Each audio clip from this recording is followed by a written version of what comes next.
Дана ханым, Қазақстандағы қай нәрсеге көңіліңіз толмайды? Ұлт тұтастығының аздығына. Біз қай кезде толық ұйысамыз? Жванецкийдің бір сөзі бар. Ұлт болу үшін үлкен қасірет керек деп. Құдай оның бетін аулақ қылсын. Керек емес. Кімнен сұхбат алуды армандайсыз? Әлихан Бөкейхановтан, Шоқан Уәлихановтан. Мен сіздің маған қойған Қазақстандағы қай нәрсеге көңіліңіз толмайды деген сұрақты сол кісілерге қояр едім. Өзіңізді үш сөзбен сипаттап беріңізші. Күйгелекпін, керек кезде батылмын, перфекционистпін. Ал Дана Нұржігіт үшін өмір сүру деген не?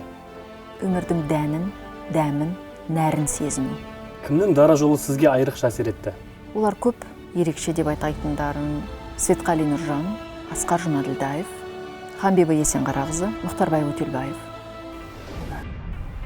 Мен үшін Ерболат Беделхан Ринат Зайытовтан әлде қайта биік депсіз. Сіз өнер адамының деңгейін немен өлшейсіз? Мәдениеттілігімен, еңбекқорлығымен, сауаттылығымен. Мен алдыңда отырған адамға мен сенен жиіркенем деп айтқан адамды түсінбеймін және сыйламаймын. Балаңыздың кім болғанын армандайсыз? Адам болғанын армандаймын. Әйелдің басты қаруы не? Нәзіктік, әлсіздік, кейде тіпті мүмкін шарасыздық. Сізге айтылған ең жақсы ақыл?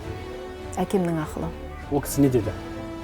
Өте үлкен бәсеке заманы келе жатыр. Соған төтеп беруге білімің, ішкі мәдениетің, дайындығың болу керек дейтін. Ал махаббат қашанға дейін өмір сүреді?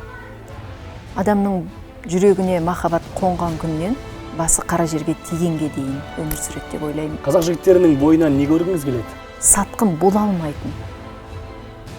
Өліп кетсе де намысын басқаға бермейтін сондай қасиеттерді көргім келеді. Қорқақ адам ең қауіпті адам дейді Карл Бьорне. Сіз келісесіз ба? Қорқақ емес, мен енжар адам дер едім. Енжардан бәрі шығады. Сұлулық әлемді құтқарады дейді. Әлемді тағы не құтқаруы мүмкін? Иман, адамгершілік. Сізге қазақтың қай қасиеті ұнайды? Қазақта мынандай сөз бар, ымға түсінбеген дымға түсінбейді дейді. Ыммен ақ түсінетін қазақты солай түсіну керек деп ойлаймын мен.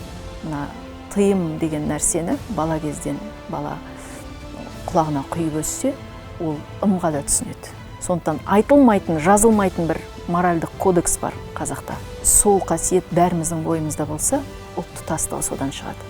Ал қай қасиет ұнамайды қазақтың? Көре алмаушылығы, кертартпалығы, дүниені рәсуа қылып шашатыны. Рахмет, ысырапшылдыққа жол бермейік. Рахмет.